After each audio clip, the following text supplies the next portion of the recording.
Hello friends, नमस्कार। आज हम आपके लिए फिर से एक फिजिक्स के इम्पॉर्टेंट टॉपिक को लेकर आए हैं। ये टॉपिक है क्रॉस प्रोडक्ट, या हम इसको कहते हैं वेक्टर प्रोडक्ट। ये किस तरह कैलकुलेट हम करते हैं, तो इस वीडियो के माध्यम से हम समझेंगे, जो मैंने स्टेप वाइज समझाने की कोशिश की है। आइए चलते हैं स्टेप 1 से, जिसमें आप देख सकते हैं कि मैंने दो वेक्टर बनाए हैं ए एंड बी। तो ये इस प्लेन पे हैं। अब जिस एंगल के साथ एक दूसरे से अभी दिखाई दे रहे हैं, उसी एंगल से मैंने इनको दूसरे फिगर में एसोसिएट कर दिया है, यानी मैंने बी को पिक करके ए के टेल से ऐड कर दिया है। तो जब हम इन दोनों को ऐड करते हैं इस तरह, तो इनके बीच में जो एंगल बनता है वो है थीटा डिग्री। तो इस तरह जब हम इनका क्रॉस प्रोडक्ट कैलकुलेट करते हैं, तो उसको हम पहले दिखाते हैं ए क्रॉस बी से, और फिर उसका अगर हम मैग्नीट्यूड को कैलकुलेट करते हैं, वो नीचे दिया हुआ जो मेरा फॉर्मूला है उससे करते हैं। यानी कि पहले वेक्टर का मैग्नीट्यूड इनटू दूसरे वेक्टर का मैग्नीट्यूड इनटू उन दोनों के बीच जो एंगल है उसका साइन। तो इस तरह से आप देख सकते हैं कि दो वेक्टरों का क्रॉस प्रोडक्ट निकाला जाता है फॉर्मूले से, a cross b equal to a into b into sine theta. तो इस फॉर्मूले से हम किसी भी एक जनरल न्यूमेरिकल जो क्रॉस प्रोडक्ट से रिलेटेड हो उसका मैग्नीट्यूड कैलकुलेट कर सकते हैं। बट इतने से कभी कभार हमारा काम नहीं चलता, तो हमें उसके डायरेक्शन को भी देखना पड़ता है। कई न्यूमेरिकल सब टिपिकल होते हैं, तो उसमें डायरेक्शन भी कंसीडर करना पड़ता है। तो उसके लिए हम अगले स्टेप्स में इसके बारे में समझेंगे। जैसे मैंने यहाँ पे लिखा है कि take smaller angle unless angle theta becomes 180। इसका मतलब ये हुआ कि जैसे हमारा ये ए है वेक्टर और बी दूसरा वेक्टर है, बी हमारा एक रोटेटिंग वेक्टर है। अब 0 से लेकर ये 180 के बीच में मूव करेगा। तो अगर इस बीच में मूव करेगा, कहीं पर इसकी पोजीशन माना 30 डिग्री है, 45 डिग्री है, 65 डिग्री है, तो वो लेस देन 180 डिग्री है। टोटल तो ये 180 डिग्री बनाएगा। बट और जहाँ पर भी जो भी पोजीशन होगी, ये उस 180 को दो पार्ट में डिवाइड करेगा। एक होगा थीटा, एक होगा 180 माइनस थीटा। तो थीटा मान लेते हैं वो छोटा एंगल है, तो हम उसको कंसीडर करेंगे, मतलब उसको अपने फॉर्मूले में पुट करेंगे, ताकि हम अपने कैलकुलेशन को इजीली फाइंड आउट कर सकें।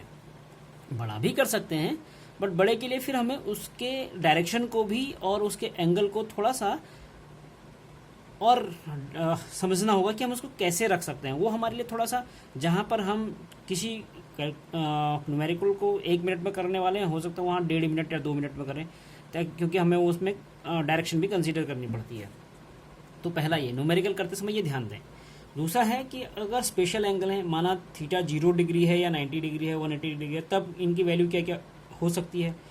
जब थीटा डिग्री है, ए और बीच के एंगल जो है 0 डिग्री है, सॉरी, तो उस समय हम जो है ए बी साइन 0 डिग्री रखेंगे। 0 की डिग्री की वैल्यू होती है 1, तो इसकी वैल्यू आ गई 0। यानी कि उस समय जो magnitude of a cross b है वो आएगा 0, जब थीटा 0 होता है।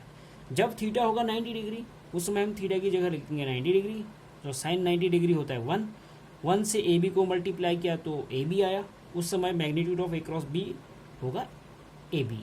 जब थीटा होता है 180 डिग्री, उस समय इसकी वैल्यू आएगी a b sine 180 degree. 180 degree would be 0, तो अगेन इसकी वैल्यू हो जाएगी 0। तो हमने ये देखा कि 3 अलग अलग स्पेशल एंगल्स पे ए क्रॉस बी क्या हो सकता है।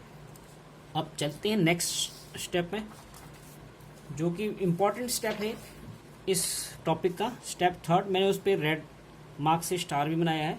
इसमें हम अप्लाई करेंगे राइट हैंड थंब रूल, जो हमें बताएगा कि कोई क्रॉस प्रोडक्ट जब हम दो वेक्टरों का फाइंड आउट करते हैं तो उसकी डायरेक्शन क्या होगी।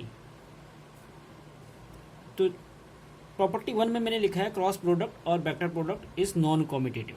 ये नॉन कॉम्यूटेटिव का मतलब ये है कि a cross b is not equal to b cross a, जबकि दूसरे लाइन में मैंने लिखा है a cross b equal to minus b cross a. इसका मतलब इन दोनों के प्रोडक्ट में इक्वल आने के लिए माइनस का ही सिर्फ डिफरेंस है। अब ये माइनस कैसे आता है ये हम देखेंगे। पहले मैं आपको ये समझाने की कोशिश करता हूँ कि ए क्रॉस बी का मतलब है कि हम एक एंगल को एंटी क्लॉकवाइज मेजर कर रहे हैं।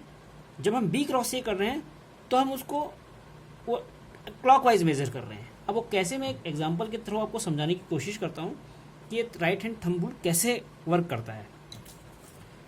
तो मान लेते हैं कि हमारे पास एक वेक्टर है ए लाइक दिस और एक वेक्टर है बी लाइक दिस। इन दोनों के बीच एंगल थीटा है। अब जो वेक्टर ए है वो हमारा इनिशियल है, इससे ये बी वाला वेक्टर यानी कि जो ब्लू रेड कॉम्बिनेशन का वेक्टर है ये इस तरह मूव कर रहा है, ऐसे यहाँ से इस तरह, यानी कि एंटी क्लॉकवाइज।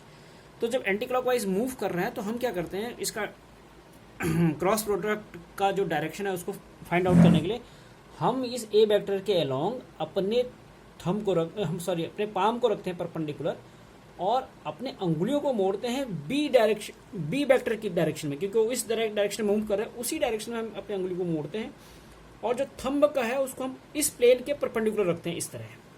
तो ये जो थंब परपेंडिकुलर है यही हमें दिखाता है कि वो क्रॉस प्रोडक्ट का क्या डायरेक्शन होगा, यानी कि क्रॉस प्रोडक्ट का जो रिजल्ट है वो इस परपेंडिकुलर होगा, यानी कि इस प्लेन के परपेंडिकुलर होगा। यदि हम इसको रिवर्स करें, अब हमें माना ये है कि अभी हमने ये ए से बी तक मेजर किया था, अगर हम बी से ए को मेजर करें तब हमें इसके अलोंग रखना पड़ेगा अपना थंब, और इसका जो डायरेक्शन है देखो, अंगूठी का निशान देखो, तो पहले केस में जो थंब का डायरेक्शन था उसके अपोजिट है। तो इसका मतलब ये हुआ कि वो मैग्नीट्यूड वाइज तो सेम होगा दोनों का क्रॉस प्रोडक्ट, बट उनका डायरेक्शन चेंज हो जाएगा। एक पॉजिटिव होगा जैसे पहले केस में था, तो दूसरा माइनस हो जाएगा जैसे हम दूसरे केस में था। तो माइनस के कारण इन दोनों की वैल्यू में चेंज हो जाएगा, बिकॉज हम जो है साइंस पढ़ रहे हैं, तो साइंस में डायरेक्शन बहुत इंपॉर्टेंट हो जाता है।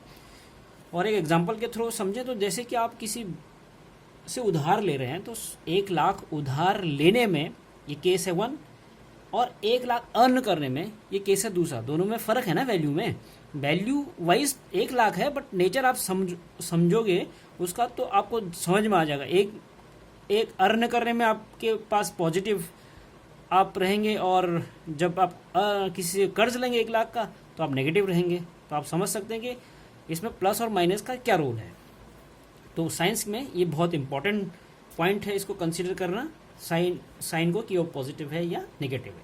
प्रॉपर्टी 2 में आप देख सकते हैं कि क्रॉस प्रोडक्ट हम डिस्ट्रीब्यूटिव लॉ को फॉलो करता है। जैसे हमारे पास ए बी सी 3 वेक्टर हैं, तो हम अगर उसको डिस्ट्रीब्यूटिव लॉ को अप्लाई करें तो ए क्रॉस बी ब्रैकेट के अंदर हम बी प्लस सी लिखें, उसको हम कैलकुलेट करें तो वो इक्वल होता है a cross B plus A cross सी के, यानी कि डिस्ट्रीब्यूटिव लॉ को फॉलो करता है।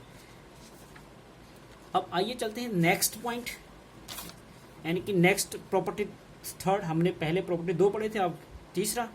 क्रॉस प्रोडक्ट या फिर वेक्टर प्रोडक्ट फॉलो करता है एसोसिएटिव लॉ को भी। सॉरी, ये फॉलो नहीं करता है एसोसिएटिव लॉ को, उसके पीछे रीजन है कि वो फिर से डायरेक्शन रिवर्स हो जाता है। जैसे ए क्रॉस बी क्रॉस सी प्रोडक्ट ब्रैकेट के अंदर है, इसको हमने एक साथ कैलकुलेट किया है, फिर हमने इसका क्रॉस प्रोडक्ट निकाला ए के साथ, which will not be equal to a cross b, जिसको हम पहले कैलकुलेट कर देंगे और उसका क्रॉस प्रोडक्ट निकालेंगे सी से। तो ये भी ये फॉलो नहीं करता है associative law because of the direction. तो आई होप कि आपको कॉन्सेप्ट वाइज ये समझ में आया होगा। अगर आपको कोई डाउट हो तो आप कमेंट बॉक्स में लिख सकते हैं, ताकि मुझे भी कुछ इम्प्रूव करने का अवसर मिले। Thank you.